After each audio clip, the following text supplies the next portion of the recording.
নমস্কাৰ ষ্টুডিঅ'ত মই নিশা আহিছো এক বিশেষ খবৰলৈ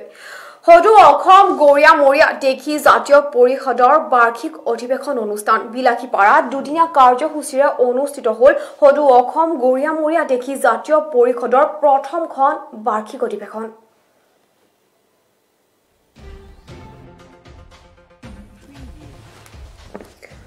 হদু অসম গৰিয়া মৰিয়া দেখি জাতীয় পৰিষদৰ বিলাসীপাৰা জিলাৰ সমিতিৰ সহযোগত চিৰাকুটা জমজুৱাৰ টৌকাৰাবান্ধা আঞ্চলিক সমিতি উদ্যোগত 10 আৰু 11 জানুৱাৰী 2021 ইংৰাজী তাৰিখত দুদিনীয়া দেখি বিভিন্ন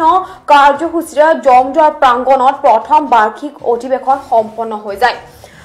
প্ৰথম বাৰ্ষিক কাৰ্যসূচী মতে বিয়লি আঞ্চলিক সমিতিৰ সাধাৰণ সম্পাদক ৰফিজুল হকৰ পৰিচালনাত অতিথিসকলৰ লগতে সাংবাদিকসকলক সম্বোধনা জ্ঞাপন কৰা পৰিলক্ষিত হৈছে পুনৰবাৰ জনাইছো হদু অসম গৰিয়া মৰিয়া দেখি জাতীয় পৰিষদৰ বিলাসীপাৰা জিলা সমিতিৰ সহযোগত চিৰাকুটা জমজুৱাৰ টৌকাৰাবান্ধা আঞ্চলিক সমিতিৰ উদ্যোগত 10 তথা 11 জানুৱাৰী 2021 ইংৰাজী তাৰিখে দুদিনীয়া দেশীয় বিভিন্ন কাৰ্যসূচীৰে জমজুৱাৰ প্ৰাংগণত প্ৰথমখন বাৰ্ষিক অধিৱেশন সম্পন্ন হৈ যায় প্ৰথম বাৰ্ষিক কাৰ্যসূচী মতে বিয়লি আঞ্চলিক সমিতিৰ সাধাৰণ সম্পাদক ৰফিজুল হকৰ পৰিচালনাত অতিথিসকলৰ লগত সাংবাদিকসকলকো সম্বোধনা জ্ঞাপন কৰা পৰিলক্ষিত হৈছে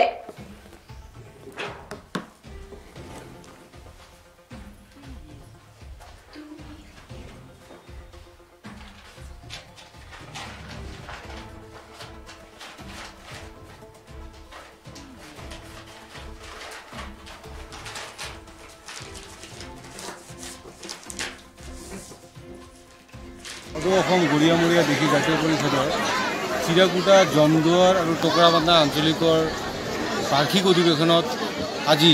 বিভিন্ন কাৰ্যসূচীৰে আজি আমি কেন্দ্ৰীয় সমিতিৰ লগতে বিলাসীপাৰা জিলা সমিতি উপস্থিত হৈছোঁ লগতে আমি আপোনালোকে নিশ্চয় জানে যে আমি বিভিন্ন 2006 চনৰ পৰা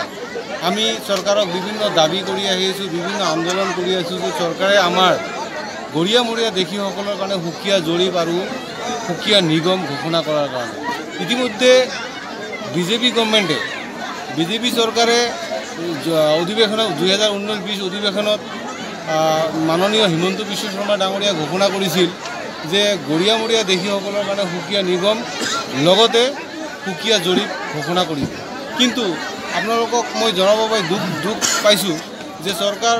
যাওঁ অৱস্থা হৈছে কিন্তু চৰকাৰে আমাৰ গৰিয়া মৰিয়া দেখীসকলৰ কাৰণে কোনো ধৰণৰ সুকীয়া জৰীপ ঘোষণা নকৰিলে আৰু নিগমৰ কথাটো উল্লেখ নকৰিলে গতিকে এই চেগতে আপোনালোকক মই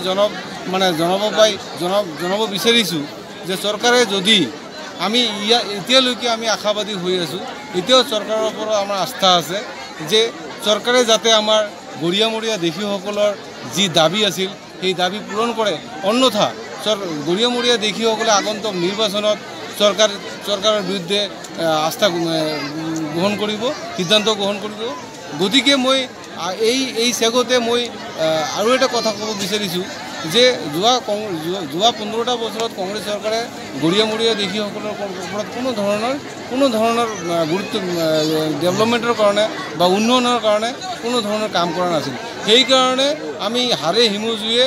হিল দোল ভাঙি আমি সৰ্বানন্দ সোণোৱাল চৰকাৰক আমি সমৰ্থন জনাইছিলোঁ আৰু সেইমতে সৰ্বানন্দ সোণোৱাল ডাঙৰীয়াও বিধানসভাত ঘোষণা কৰিছিল কিন্তু আমি এইটো বৰ আচৰিত বা দুখ পাইছোঁ যে চৰকাৰে কোনো ধৰণৰ আমাক এতিয়ালৈকে কোনো ধৰণৰ গুৰুত্ব দিয়া নাই গতিকে আমি এই চেগতে